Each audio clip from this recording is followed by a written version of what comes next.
Hi friends, இன்றைக்கி நான் long வீடியோவில் பார்க்குறீங்கன்னா தம்பிக்கு பிறந்த நாள்னு சொல்லிட்டு என்னோடய அம்மா வீட்டு குலதெய்வத்தை தான் கும்பிட்டுட்டு போனோம். ஃபஸ்ட்டு இங்கே வெள்ளிக்கிழமை அன்றைக்கி என்னோடய குலதெய்வத்தை கும்பிட்டுட்டு அதுக்கப்புறம் ஊருக்கு போயிருந்தேன். ஏன்னா தம்பிக்கு 2வது பிறந்த நாள் அங்கே கொண்டாடலான்னு சொல்லிட்டு. ஃபஸ்ட்டு பார்த்தது தான் எங்கள் வீட்டு குலதெய்வம். இது 2வது பார்க்குறது கூத்தப்பெருமா சாமி. இது எங்கே இருக்குன்னா குமராட்சிலேருந்து சிதம்பரம் போகிற வழியில் சக்தி வாய்ந்த சாமி. எதுக்கு அது சொல்கிறேன்னா, என்னோடய பெரிய பையனை நான் பிறக்கறப்ப வேண்டிக்கிட்டேன். உடம்பு சரியாம போயிடுச்சு. அதனால் நான் வேண்டுனதை நிறைவேற்றினேன். பெரிய பையனுக்கும் இதேமாரி 2வது பையனுக்கும் நான் உடம்பு சரியாமல் போயிடுச்சு. அப்போ ஹாஸ்பிட்டல் போகும்போது வேண்டிக்கிட்டேன். நல்லபடியாக குழந்த பிறந்ததுன்னா அவன் கையால் காசில் உண்டியில் காசு போடுறேன்னு வேண்டிக்கிட்டேன்.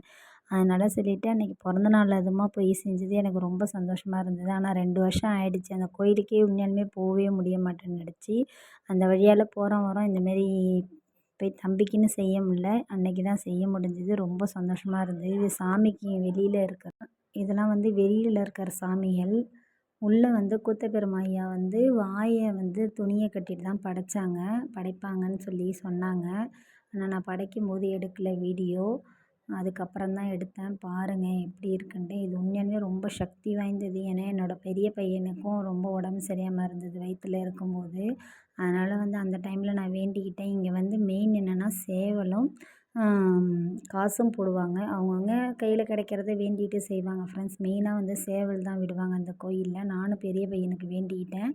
அதேமாரி நல்லபடியாக குழந்த பிறந்தோன்னே 1 வருஷம் கழித்து தம்பிக்கு நான் சேவல் வாங்கி விட்டுட்டு உண்டியில் ரூ. 1100 உண்டியில் போட்டேன்.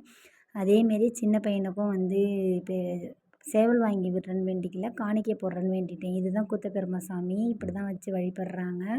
உண்மையாலுமே சிலுக்க ஆரம்பிச்சிச்சு அந்த இடத்துல சாமி கும்பிட்டும்போது. ரொம்ப சந்தோஷமாக இருந்தது. ஏன்னா 2 வருஷம் கழிச்சு அதே இடத்துக்கு தம்பி பிறந்தநாள் அதுவுமா போனது ரொம்ப சந்தோஷமாக இருந்தது. பிடிச்சிருந்தா லைக் பண்ணுங்கள், ஷேர் பண்ணுங்கள், சப்ஸ்கிரைப் பண்ணுங்கள். மை சேனலுக்கு சப்போர்ட் பண்ணுங்கள் ஃப்ரெண்ட்ஸ். தேங்க்யூ.